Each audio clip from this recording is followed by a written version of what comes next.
68살 김복순 씨의 통장 잔액은 12만 7,400원이었습니다. 30년간 반찬 가게를 했어요. 새벽 4시에 일어나서 밤 9시까지. 하루도 안 쉬고. 그 돈이 어디로 갔냐면요. 전부 아들한테 갔습니다. 2명한테. 남김없이. 그런데 그 아들들이 이번에 한 말이 있어요. 엄마 집은 나중에 우리 거잖아. 왜 팔아? 대체 무슨 일이 있었던 걸까요? 구독과 좋아요, 그리고 지금 무얼 하며 듣고 계신지 댓글로 남겨주세요. 지금부터 이야기를 시작하겠습니다. 김복순 씨는 35세 남편을 잃었습니다. 위암이었어요. 발견했을 때는 이미 늦었습니다. 큰아들 태호가 7살, 작은아들 태준이가 4살이었어요. 장례를 치르고 사흘 뒤 김복순 씨는 시장에 나갔습니다. 올 시간이 없었어요. 반찬 가게를 시작했습니다. 자본금 200만 원. 남편이 남긴 보험금의 전부였어요. 새벽 4시에 일어나서 배추를 절이고 멸치를 볶았습니다. 하루도 안 쉬고 30년. 손이 갈라졌어요. 겨울이면 손가락마다 밴드를 붙이고 일했습니다. 고무장갑 안에 피가 묻어 있었어요. 그 30년 동안 김복순 씨가 쓴 돈은 월세하고 아들 학비뿐이었습니다. 본인 옷은 시장에서 10,000원짜리. 미용실은 1년에 한 번. 나머지는 전부 아들한테 보냈어요. 근데요. 이 이야기에서 이상한 건 따로 있었습니다. 아들들은 그 돈을 받는 게 당연한 것으로 생각했어요. 큰아들 태호가 전화를 할 때는 패턴이 있었습니다. 엄마, 나 태호. 김복순 씨가 반가워서 물었어요. 태호야, 밥은 먹었어? 응. 엄마, 그게 아니라. 그 다음에 나오는 말은 항상 같았습니다. 좀 급한 게 있어서. 결혼자금 3천만 원. 전세 보증금 2천만 원. 차량 할부금 800만 원. 손주 분유값, 유치원비. 아이가 아플 때 병원비. 김복순 씨는 한 번도 안 된다고 한 적이 없었습니다. 태호가 돈을 받으면서 하는 말이 있었어요. 고마워, 엄마. 근데 엄마는 당연한 거 아니야? 엄마니까. 당연한 거. 김복순 씨는 웃었습니다. 그래, 당연하지. 작은 아들 태준이는 사업을 한다고 했습니다. 온라인 쇼핑몰이었어요. 초기 자본이 필요하다고 했습니다. 엄마, 3천만 원만. 석 달이면 갚을게. 김복순 씨가 반찬 가게 30년 모은 돈 중에서 3천만 원을 빼줬습니다. 석 달이 지났어요. 연락이 없었습니다. 6달이 지났어요. 전화를 했더니 안 받았습니다. 1년이 지나서 겨우 전화가 됐어요. 태준아, 그 돈. 아, 엄마. 사업이 좀 안 돼서. 지금 어려워. 조금만 더 기다려. 엄마, 형한테도 전화해봐. 형이 좀 도와주면 되잖아. 3천만 원. 새벽 4시에 일어나서 멸치 볶고 김치 담아서 10년을 모아야 되는 돈이었습니다. 돌아오지 않았어요. 여러분, 3천만 원이면 이 어머니가 몇 시간을 서서 일해야 하는 돈인지 아세요? 명절이 되면 김복순 씨가 하는 일이 있었습니다. 먼저 전화했어요. 태호야, 추석에 오는 거지. 아, 엄마. 올해는 장인어른 댁에 먼저 가야 해서. 다음에 갈게. 태준아, 추석에. 형이 간다고 하지 않았어. 아, 형도 안 가. 나도 좀 바빴어. 김복순 씨는 그래도 택배를 보냈습니다. 반찬 4종류에 용돈 50만 원씩. 아들들이 보내온 건 카카오톡 이모티콘 하나였어요. 엄마, 추석 잘 보내. 그게 전부였습니다. 정미숙 씨가 옆에서 말했어요. 복순아, 너 자식들한테 너무 퍼주는 거 아니야. 추석에 얼굴도 안 비추면서 용돈은 받아가고. 김복순 씨가 말했습니다. 내 자식인데 뭘. 엄마는 당연한 거지. 정미숙 씨가 한숨을 쉬었어요. 당연한 거. 그래, 너는 맨날 그 말이야. 이때 이미 늦어버린 신호가 있었습니다. 김복순 씨만 몰랐어요. 바로 그때였습니다. 김복순 씨가 한 달째 기침이 멈추지 않았어요. 살도 빠졌습니다. 시장 근처 내과에 갔더니 큰 병원에 가보라고 했습니다. 혼자 버스를 타고 대학병원에 갔어요. 검사 결과가 나왔습니다. 폐암 2기. 김복순 씨가 바로 전화를 했습니다. 큰아들한테. 태호야. 응, 엄마. 왜? 나 회의 중인데. 아니, 그냥 좀 얘기할 게 있어서. 급해. 이따 전화할게. 전화가 끊겼습니다. 이따는 오지 않았어요. 작은 아들한테 전화했습니다. 태준아, 엄마가 좀 아팠어. 엄마 어디 아파? 병원 갔어? 응, 갔는데. 형한테 전화해봐.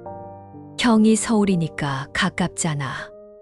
김복순 씨는 전화를 끊고 한참을 앉아 있었습니다. 형한테 전화해. 이따 전화할게. 35년간 혼자 키웠습니다. 새벽 4시에 일어나서 손이 갈라지도록 아파도 전화 한 통에 서로 떠넘기는 사이가 됐어요. 여러분, 마음이 답답하시죠? 잠깐 숨 돌리시죠. 이 아들들 나중에 뭐라고 할까요? 여러분이라면 이 어머니한테 뭐라고 말씀하시겠어요? 뒷이야기가 더 있습니다. 김복순 씨는 혼자 치료를 시작했습니다. 항암 치료를 받았어요. 택시를 타고 병원에 가서 4시간 동안 링거를 맞고 다시 택시를 타고 집에 왔습니다. 토했어요. 머리카락이 빠졌어요. 밥맛이 없었습니다. 반찬 가게는 문을 닫았어요. 30년 만에 처음으로 치료비가 필요했습니다. 김복순 씨가 가진 건 시장 근처 작은 아파트 하나뿐이었어요. 30년 반찬 팔아서 겨우 장만한 집. 부동산에 내놨습니다. 이 소식을 들은 아들들이 처음으로 동시에 전화를 했어요. 엄마, 집을 왜 팔아? 큰아들 태호의 목소리였습니다. 1년 만에 먼저 건 전화였어요. 치료비가 필요해서. 치료비, 무슨 치료? 폐암이야. 2달 전에 진단받았어. 전화기 너머로 잠깐 조용해졌습니다. 엄마, 왜 말 안 했어? 했어. 전화했는데 회의 중이라고 끊었잖아.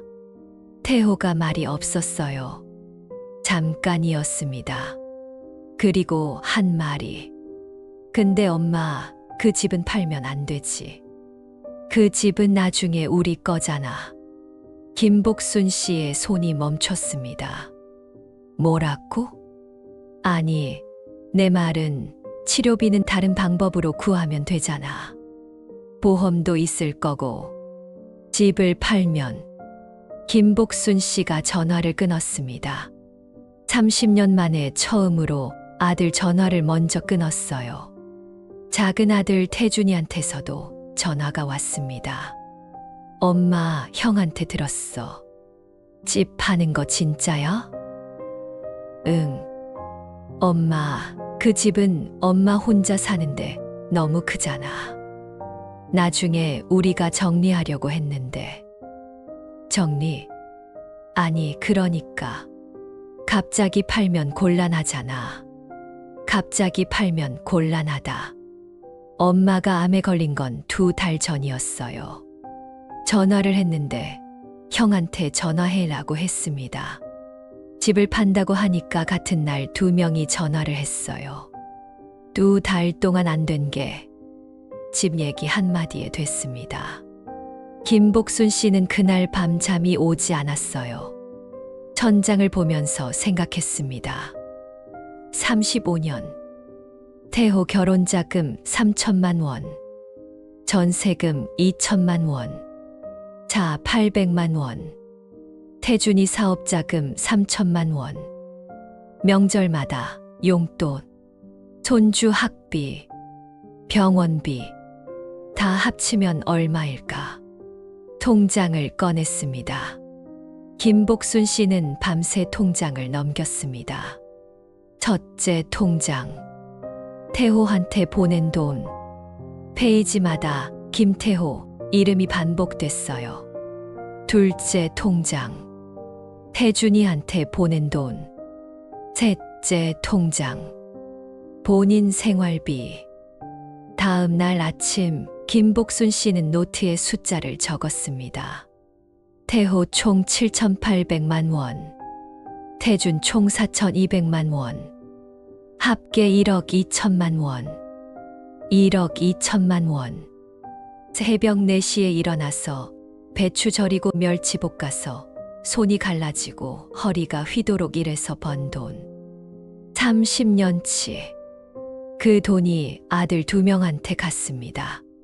그리고 통장에 남은 건 12만 7,400원.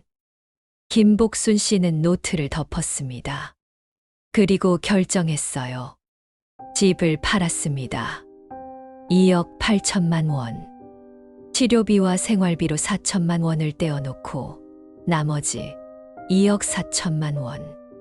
김복순 씨는 시장 상인회를 찾아갔어요. 이 돈으로 장학금을 만들고 싶어요. 시장에서 일하는 사람들 자녀한테. 상인회 회장이 놀랐습니다. 복순 씨, 이게 얼마예요? 30년 벌었어요. 아들한테 1억 2천 보냈는데 돌아온 건 카톡 이모티콘 하나였어요. 이 돈은 가져갈 데가 있는 사람한테 주는 게 맞는 것 같아요. 복순이네 반찬 장학금. 서류가 접수됐습니다. 아들들이 왔습니다. 집이 팔렸다는 소식을 듣고 3달 만에 처음으로.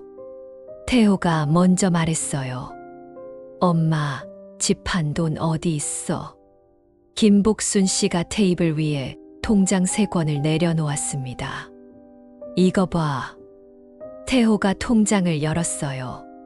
태호 7,800만, 태준 4,200만, 합계 1억 2천만. 이게 뭐야?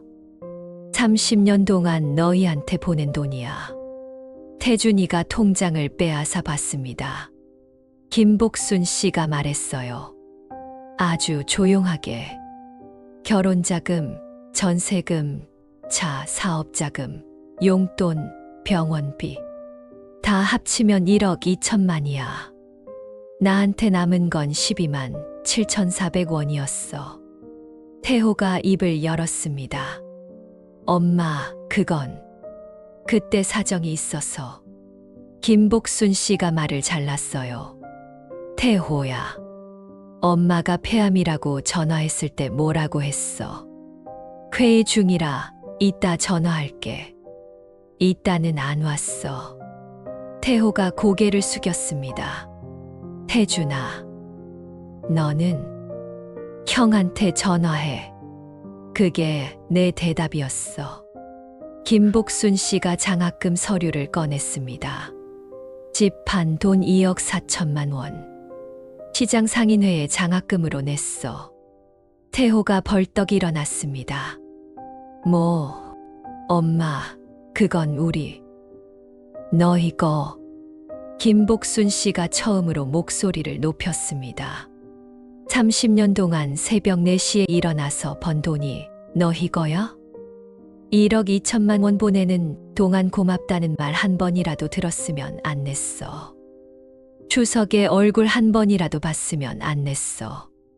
전화 한 통이라도 엄마 아프지 말라고 했으면 안 냈어. 너희가 맨날 하는 말 있잖아. 엄마는 당연한 거 아니야? 김복순 씨가 아들 둘을 바라봤습니다. 그래, 당연히 해줬지. 35년 동안. 근데 너희는 엄마한테 뭘 해줬니?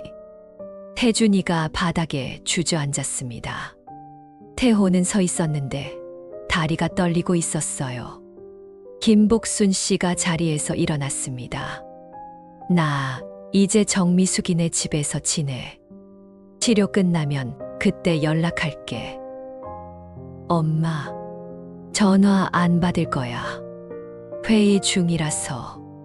현관문이 닫혔습니다. 김복순 씨는 친구 정미숙 씨 집 근처 작은 원룸에서 지내고 있습니다. 항암 치료 3번째. 머리카락은 빠졌지만 걸음은 괜찮아졌어요. 복순이네 반찬 장학금 첫 번째 장학생이 선발됐습니다. 시장에서 튀김 파는 박씨 아저씨 딸. 간호대학교 합격. 그 소식을 들었을 때 김복순 씨가 웃었습니다. 오랜만이었어요. 정미숙 씨가 물었어요. 후회 안 해. 2억 4천이면 큰 돈인데. 김복순 씨가 말했습니다. 30년 벌어서 아들한테 보낸 1억 2천만 원은 카톡 이모티콘으로 돌아왔어. 2억 4천은 간호사 한 명으로 돌아왔어. 어디가 남는 장사인지 나도 알아. 정미숙 씨가 웃었습니다.